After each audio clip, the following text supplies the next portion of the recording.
ಬೆಂಗಳೂರು ನಗರದ ಕಲಾ ವಾತಾವರಣವನ್ನು ಮತ್ತೊಮ್ಮೆ ಕಂಗೊಳಿಸಿದ ಅದ್ದೂರಿ ಸಮಾರಂಭವು reality book of world records ಹಾಗೂ ಕರ್ನಾಟಕ ಯೂತ್ ವೆಲ್ಫೇರ್ ಅಸೋಸಿಯೇಷನ್ ಸಂಯುಕ್ತ ಆಶ್ರಯದಲ್ಲಿ ಸಿಂಫನಿ ಆರ್ಟ್ ಎಫೆಕ್ಟ್ನಲ್ಲಿ ಭವ್ಯವಾಗಿ ನೆರವೇರಿತು. ಈ ವಿಶೇಷ ಕಾರ್ಯಕ್ರಮದಲ್ಲಿ ವಿವಿಧ ಕ್ಷೇತ್ರಗಳಲ್ಲಿ ಸಾಧನೆಗೈದ 6 ಮಂದಿ ಸಾಧಕರಿಗೆ ವಿಶ್ವದಾಖಲೆ ಪ್ರಮಾಣಪತ್ರ ಪ್ರದಾನ ಮಾಡಲಾಯಿತು. ಸಮಾಜಮುಖಿ ಕಾರ್ಯಗಳಲ್ಲಿ ತೊಡಗಿಕೊಂಡು ಸೇವಾ ಮನೋಭಾವದಿಂದ ಜನಮನ ಗೆದ್ದವರಿಗೆ ಸೇವಾ ಯೋಧರತ್ನ ಹಾಗೂ ಪ್ರತಿಭಾ ರತ್ನ ಪ್ರಶಸ್ತಿಗಳನ್ನು ನೀಡಿ ಗೌರವಿಸಲಾಯಿತು. ಈ ಸಂದರ್ಭದಲ್ಲಿ ಡಾಕ್ಟರ್ ಸಿ.ಎಂ. ಗಣೇಶ್ ಗೌಡ್ರು ಹಾಗೂ ಕುಮಾರಿ ರಚನಾ ಅವರಿಗೆ ವಿಶೇಷ ಸನ್ಮಾನ ನೀಡಿ ಅವರ ಸಾಧನೆಗಳನ್ನು ಎಲ್ಲರ ಮುಂದೆ ಪ್ರಸ್ತಾಪಿಸಲಾಯಿತು.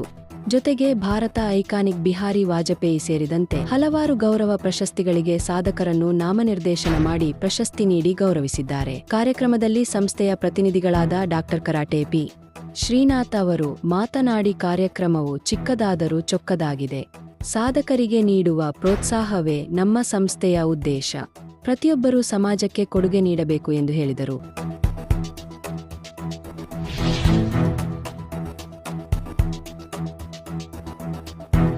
ಸಾಧನೆ ಮಾಡೋರು ಯಾರು ಬೇಕಾದ್ರೂ ಮಾಡ್ಬೋದು. ಆ ಸಾಧನೆಯನ್ನು ಗುರುತಿಸುವಂಥದ್ದು ದೊಡ್ಡ ದೊಡ್ಡ ವ್ಯಕ್ತಿಗಳಲ್ದಿರ ದೊಡ್ಡ ದೊಡ್ಡ ಮನಸ್ಸಿರುವಂತಹ ವ್ಯಕ್ತಿಗಳು ಮಾಡಿದಾಗ ಅದು ಸಾರ್ಥಕತೆ ಆಗುತ್ತೆ ಅಂತ ಹೇಳ್ತಾ, ನಮ್ಮ ರಿಯಾಲಿಟಿ ಬುಕ್ ಆಫ್ ವರ್ಲ್ಡ್ ರೆಕಾರ್ಡಿಂದ ಇವತ್ತು 6 ಜನ ಸಾಧಕರು ವಿಶ್ವ ದಾಖಲೆಯನ್ನು ಪಡೆದಿದ್ದಾರೆ. ಹಾಗೂ ಕರ್ನಾಟಕ ಯೂತ್ ವೆಲ್ಫೇರ್ ಅಸೋಸಿಯೇಷನ್ನಿಂದ ಸೇವಾ ಯೋಧ ರತ್ನ ಹಾಗೂ ಪ್ರತಿಭಾ ರತ್ನ ಡಾಕ್ಟರ್ ಗಣೇಶ್ ಗೌಡ್ರು ಹಾಗೂ ಕುಮಾರಿ ರಚನಾ ತೊಗೊಂಡಿರ್ತಾರೆ. ಹಾಗೆ ಭಾರತ್ ಐಕಾನಿಕ್, ಅಟಲ್ ಬಿಹಾರಿ ವಾಜಪೇಯಿ, ಹೀಗೆ ಹಲವಾರು ಪ್ರಶಸ್ತಿಗಳನ್ನು ನಾವು ದೆಹಲಿಯಿಂದ ತರಿಸ್ಕೊಟ್ಟಿದ್ದೀವಿ. ನನಗೆ ಬಹಳ ಹೆಮ್ಮೆ ಇದೆ. ಚಿಕ್ಕದಾಗಾದ್ರೂ ಚೊಕ್ಕದಾಗಿದೆ. ಎಲ್ಲರ ಸಹಕಾರದಿಂದ ಮಾತ್ರನೇ ಸಾಧ್ಯ ಆಗುತ್ತೆ. ಅದರಲ್ಲೂ ನಿಮ್ಮಂಥ ಮೀಡಿಯಾವರಿದ್ದಾಗ ನಮಗೆ ತುಂಬ ಅನುಕೂಲ ಆಗುತ್ತೆ. ಅಷ್ಟೇ ಸರ್, ನಂಗೆ ತುಂಬ ಖುಷಿ ಇದೆ ಸರ್. ಪ್ರತಿಯೊಂದು ಕ್ಷೇತ್ರದಲ್ಲೂ ಒಂದು 5 ವರ್ಷಗಳ ಕಾಲ ಅವರು ಸೇವೆ ಮಾಡಿರಬೇಕು. ಅಟ್ಲೀಸ್ಟ್ ಒಂದು 500ರಿಂದ 600 ಜನಕ್ಕಾದರೂ ಏನಾದರೂ ಸಹಕಾರ ಆಗಬೇಕು. ನಾವೇನು ದೇಶದಿಂದ ತಗೋತೀವಿ ಅನ್ನೋದಕ್ಕಿಂತ ದೇಶಕ್ಕೆ ನಾವೇನು ಕೊಡ್ತೀವಿ, ನಮ್ಮವ್ರಿಗೆ ನಾವೇನು ಕೊಡ್ತೀವಿ ಅನ್ನೋದು ಬಹಳ ಮುಖ್ಯ ಆಗುತ್ತೆ. ಯಾಕೆ ಹೇಳ್ತೀನಿ ಅಂತಂದರೆ, ನಾನು 16, 17, 18, 19ರಲ್ಲಿ ಕಂಟಿನ್ಯೂಸ್ ಆಗಿ 4 trick hattrick Guinness world record ತೊಗೊಂಡೆ. 4 ಟ್ರಿಕ್ ಗಿನ್ನಿಸ್ ರೆಕಾರ್ಡ್ ತೊಗೊಂಡು ಇವಾಗ 10 ಬಾರಿ ಗಿನ್ನಿಸ್ ರೆಕಾರ್ಡ್ ತೊಗೊಂಡ್ಮೇಲೆ ಇನ್ನು ಅದಕ್ಕಿಂತ ಮೇಲೆ ಏನು ಮಾಡೋಂಥದ್ದಿಲ್ಲ. ಇನ್ನೆಂದು ಕೊಡಬೇಕು ನಾವು. ಸೊ ಅದಕ್ಕೋಸ್ಕರ ಕೊಡಬೇಕು ಅಂತಲೇ ನಮ್ಮ reality book of world record ದೆಹಲಿಯಲ್ಲಿ ಸ್ಥಾಪನೆ ಮಾಡಿದ್ವಿ 2022ರಲ್ಲಿ. ಮತ್ತು ನಮ್ಮ ಕಾಂಟಿನೆಂಟಲ್ ಆಫೀಸ್ ಬಂದು ಮಲೇಷ್ಯಾದಲ್ಲಿರುತ್ತೆ, ವರ್ಲ್ಡ್ ಆಫೀಸ್ ದುಬೈಲಿರುತ್ತೆ. ಎಲ್ಲರಿಗೂ ಈಸಿಯಾಗಿ ಇವತ್ತು ಸಾಧನೆ ಮಾಡ್ತಾ ಇರೋರು ಆಲ್ಮೋಸ್ಟ್ ಎಲ್ಲ ಮಧ್ಯಮ ವರ್ಗದವರೇ. ಆ ಮಧ್ಯಮ ವರ್ಗದವರಿಗೆ ನಿಜವಾಗ್ಲೂ ಆರಾಮಾಗಿ ಸಿಗಬೇಕು, ಒಂದು ಚಿಕ್ಕ ಫೀಸಲ್ಲಿ ಒಂದು ದೊಡ್ಡ ಸಾಧನೆ ಮಾಡಿಸ್ಬೇಕು ಅನ್ನೋ ಒಂದು ಮಹಾ ಉದ್ದೇಶ ಇದ್ದು, ನಿಜವಾಗ್ಲೂ ನಮ್ಮ ಸ್ವಾರ್ಥ ಏನು ಅಂತಂದರೆ ಸೇವೆ ಮಾಡೋರಿಗೆ ಸನ್ಮಾನ. ನಮಗಾದಂಥ ಅವಮಾನ ನಮ್ಮವ್ರಿಗಾಗಬಾರ್ದು, ನಮಗೆ ಸಿಗದೇ ಇರೋಂಥ ಸನ್ಮಾನ ನಮ್ಮವ್ರಿಗೆಲ್ಲರಿಗೂ ಸಿಗಬೇಕು, ಅದು ಕೈಗೆಟುಕುವ ದರದಲ್ಲಿ ಅಂತ ಸರ್. ಏನಿಲ್ಲ ಸರ್, ಇದೇ ರೀತಿ reality book of world record ಹಾಗೂ ವಿಶ್ವ ದಾಖಲೆಗಳನ್ನು ಕೊಡುವಂಥದ್ದಾಗ್ಬೋದು, ಅಥವಾ ಪ್ರಶಸ್ತಿಗಳನ್ನು ಕೊಡುವಂತಾಗ್ಬೋದು, ಅಥವಾ ನಮ್ಮದೇ ಶ್ರೀ ಯಜಮಾನ ಕಂಬೈನ್ಸ್ ಅಂತ ಒಂದು ಚಲನಚಿತ್ರದ ಹಂಚಿಕೆ ಮತ್ತು ನಿರ್ಮಾಣ ಸಂಸ್ಥೆ ಮಾಡಿ ಇಟ್ಕೊಂಡಿದ್ದೀವಿ. ಅದರಲ್ಲಿ ಒಳ್ಳೊಳ್ಳೆ ಪ್ರತಿಭೆಗಳನ್ನು ಆಯ್ಕೆ ಮಾಡಿ ಪ್ರತಿಭೆಗಳಿಗೆ ಅವಕಾಶ ಕೊಟ್ಟು, ನಿರ್ದೇಶನಕ್ಕೆ ಅವಕಾಶ ಕೊಟ್ಟು, ಒಂದು ಒಳ್ಳೆಯ ರೀತಿಯಲ್ಲಿ ನಮ್ಮ ಕನ್ನಡದ ಜನ, ನಮ್ಮ ಬೆಂಗಳೂರಿನ ಜನ, ನಮ್ಮ ಭಾರತದ ಜನ, ಇಡೀ ವಿಶ್ವದಾದ್ಯಂತ ಎಲ್ಲ ಹೆಸರು ಬರಬೇಕು. ಏಕೆಂದರೆ ಕುವೆಂಪು ಅವರಾಗಲಿ, ಅಥವಾ ರಾಮಮೂರ್ತಿ ಅವರಾಗಲಿ, ಅಥವಾ ಜ್ಞಾನಪೀಠ ಪ್ರಶಸ್ತಿ ಪಡೆದವರಾಗಲಿ, ಇವತ್ತಿನ ದಿವಸ ವಿಶ್ವದಾದ್ಯಂತ ಎಲ್ಲರೂ ಗುರುತಿಸ್ತಾರೆ ಅಂತಂದರೆ ಅವರು ಮಾಡಿದ್ದು ಸೇವೆ ಮಾತ್ರ ಸರ್. ಸೇವೆಗೆ ಮಾತ್ರನೇ ನಿಮ್ಮ ಸಮಯ ಅಂತ ನಂದು ಯಾವಾಗಲೂ ನನ್ನ ಸ್ಲೋಗನ್ ಹೇಳ್ಬಿಡ್ತೀನಿ, ಸೇವೆಗೆ ಸಮಯ, ಹಣ ಬೇಡ. ನಿಮ್ಮ ಸೇವೆಗೆ ಅಥವಾ ನಮ್ಮ ಸೇವೆಗೆ ಬೇಕಾಗಿರುವಂಥದ್ದು ಸಮಯ ಮಾತ್ರ. ಸಮಯಕ್ಕೆ ಯಾರು ಬೆಲೆ ಕೊಡ್ತಾರೋ ಅವರೇ ಸಂಯಮದಿಂದ ಸಾಧಕರಾಗ್ತಾರೆ ಸರ್. ಇವತ್ತಿನ ದಿವಸ ನೀವು ಅಂದರೆ ನಮಗೆ ವರ್ಲ್ಡ್ ರೆಕಾರ್ಡ್ ತೊಗೊಳ್ಳೋಂಥವ್ರು ಆಗಿರ್ಬೋದು, ಅಥವಾ ಪ್ರಶಸ್ತಿಗಳು ತೊಗೊಳ್ಳೋಂಥ ಆಗಿರ್ಬೋದು, ಅಂತಾರಾಷ್ಟ್ರೀಯ ರಾಷ್ಟ್ರೀಯ ಮಟ್ಟದ ಏನು ಪ್ರಶಸ್ತಿ ತೊಗೊಂಡಿದ್ದಾರೋ ನಿಮ್ಮಿಂದ ಮಾತ್ರ ನಿಲ್ಲಿಸಬೇಡಿ.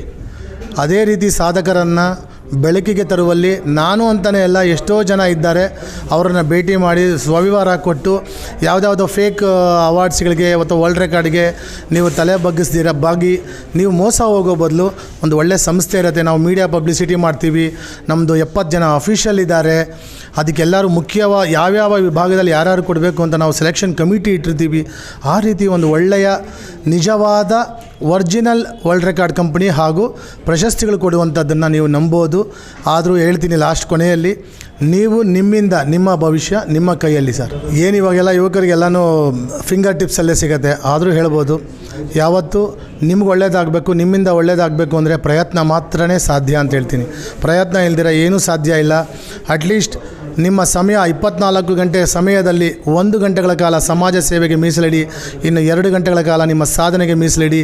ಓದಿಗೆ ಖಂಡಿತ 6 ಗಂಟೆಗಳ ಕಾಲ ನೀವು ಓದಿಗೆ ಮೀಸಲಾಡಬೇಕು. ವಿದ್ಯೆ ಮತ್ತು ಕಲೆ, ಕ್ರೀಡೆ ನಿಮ್ಮನ್ನು ಎಲ್ಲೋ ತೊಗೊಂಡೋಗೋಕೆ ಹೇಳ್ತಾ, ಅದಕ್ಕೆಲ್ಲನೂ ಸಚಿನ್ ತೆಂಡೂಲ್ಕರ್ ಆಗ್ಬೋದು, ಅನಿಲ್ ಕುಂಬ್ಳೆರ್ ಆಗ್ಬೋದು, ಡಾಕ್ಟರ್ ವಿಷ್ಣುವರ್ಧನ್ ಅಪ್ಪಾಜಿ ಇರ್ಬೋದು, ಡಾಕ್ಟರ್ ರಾಜ್ಕುಮಾರ್ ಅವರು ಇರ್ಬೋದು, ಸುದೀಪ್ ಅವರು ಇರ್ಬೋದು, ದರ್ಶನ್ ಇರಬಹುದು, ಅಥವಾ ಅಂಬರೀಷ್ ಅಣ್ಣ ಇರ್ಬೋದು, ಪ್ರಭಾಕರ್ ಅಣ್ಣ ಇರ್ಬೋದು, ಇವರೆಲ್ಲರೂ ನಿಜವಾಗ್ಲೂ not only cinema artist, Saina Suhal ಮತ್ತು ಎಷ್ಟೋ ಜನ ನಮ್ಮ ಪ್ರಶಸ್ತಿ ಹಾಕಿ ಗೋಪಿಚಂದ್ ಇರ್ಬೋದು, ಇವರೆಲ್ಲರೂ ಕ್ರೀಡೆಗಾಗಲಿ ಮತ್ತು ರಾಜ್ಯಕ್ಕಾಗಲಿ ಕೆಲಸಕ್ಕಾಗಲಿ ಕಲೆಗಾಗಿ ಅವರು ಸೀಮಿತ ಇಟ್ಟಿದ್ದಾರೆ.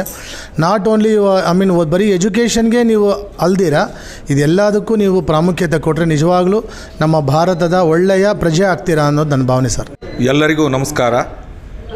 ನನ್ನ ಹೆಸರು ಡಾಕ್ಟರ್ SS ಹಿರೇಮಠ್ ಅಂತ. ಡಾಕ್ಟರ್ ಕರಾಟೆ ಶ್ರೀನಾಥ್ ಅವರು ನನ್ನ ಸಮಾಜ ಸೇವೆಯನ್ನು ಗುರುತಿಸಿ ಇವತ್ತು ಭಾರತ ರತ್ನ ಐಕಾನ್ ಅವಾರ್ಡನ್ನು ಕೊಟ್ಟಿದ್ದಾರೆ. ಇವತ್ತು ಎಷ್ಟು ಸಂತೋಷ ಆಗ್ತಾ ಇದೆ ಅಂತಂದರೆ ಆಕಾಶಕ್ಕೆ ಕೇವಲ 6 ಗೇಣಿದೆ ಅನ್ನೋಷ್ಟು ತುಂಬ ಸಂತೋಷ ಆಗ್ತಾ ಇದೆ. ಇಂಥ ಅವಾರ್ಡ್ ಕೊಟ್ಟಿದ್ದಕ್ಕಾಗಿ ಅವರಿಗೆ ನನ್ನ ಅನಂತ ಧನ್ಯವಾದಗಳು ಸರ್. ನಾನು ವಿವಿಧ ಸಂಘ ಸಂಸ್ಥೆಗಳಿಗೆ ಹೋಗಿ ದಾನ ಧರ್ಮ ಮಾಡ್ತೀನಿ ಮತ್ತು ಅಂಗವಿಕಲರಿಗೆ ಬುದ್ಧಿಮಾಂದ್ಯ ಸ್ಕೂಲ್ಗಳಿಗೆ ಹೋಗಿ ಆ ಮಕ್ಕಳ ಶುಶ್ರೂಷೆಯನ್ನು ನೋಡ್ಕೊಳ್ತಾ ಇದ್ದೀನಿ. ಅದರ ಜೊತೆಗೆ ಕಸಾಯಿಖಾನೆಗೆ ಹೋಗುವಂತಹ ಹಸುಗಳನ್ನು ತಡಿತಾ ಇದ್ದೀನಿ, ಗೋ ಸಂರಕ್ಷಣೆ ಮಾಡ್ತಾ ಇದ್ದೀನಿ. ಇವು ಕೂಡ ಅನೇಕ ಜನ ಗುರುತಿಸಲಾಗದೇ ಇರುವಂಥ ಎಲೆಮರೆಕಾಯಿಯಂತೆ ಸಾಧನೆ ಮಾಡಿದವರು ಇದ್ದಾರೆ. ಅದೇ ರೀತಿ ನೀವು ಸಾಧನೆ ಮಾಡಿ ಸಮಾಜಕ್ಕೆ ಒಂದು ಸ್ಫೂರ್ತಿದಾಯಕವಾಗ್ರಿ ಅಂತ ಹೇಳಲಿಕ್ಕೆ ಇಷ್ಟಪಡ್ತೀನಿ. ನಮಸ್ತೆ, ನನ್ನ ಹೆಸರು ಪುಷ್ಪಾವತಿ. ನನಗೆ ಇವತ್ತು ಭಾರತೀಯ ಐಕಾನ್ ಅವಾರ್ಡ್ ಸಿಕ್ಕಿದೆ. ಆ ವಿಚಾರದಲ್ಲಿ ನನಗೆ ತುಂಬ ಖುಷಿಯಾಗಿದೆ. ಈ ಅವಾರ್ಡ್ ಕೊಟ್ಟಂಥ AP ಶ್ರೀನಾಥ್ ಸರ್ ಅವ್ರಿಗೆ ಮತ್ತು ಅವರ ಎಲ್ಲ ಸಿಬ್ಬಂದಿ ವರ್ಗದವ್ರಿಗೂ ಎಲ್ಲರಿಗೂ ನನ್ನ ಧನ್ಯವಾದಗಳನ್ನ ಹೇಳ್ತೀನಿ. ನನ್ನ ಸಮಾಜ ಸೇವೆನ ಮತ್ತು ನನ್ನ ಕಾರ್ಯಕ್ರಮಗಳನ್ನ ಎಲ್ಲ ನೋಡಿ ಅವರು ಭಾಳ ವರ್ಷಗಳಿಂದ ನನ್ನ ಕೆಲಸ ಕಾರ್ಯಗಳನ್ನೆಲ್ಲ ನೋಡಿ ನಾನು ಈ ಅವಾರ್ಡ್ಗೆ ಯೋಗ್ಯಳು ಅಂತ ಹಾರಿಸಿ ನನಗೆ ಈ ಅವಾರ್ಡ್ ಕೊಟ್ಟಿದ್ದಾರೆ. ಅವರಿಗೆ ನನ್ನ ಹೃತ್ಪೂರ್ವಕ ಧನ್ಯವಾದಗಳು.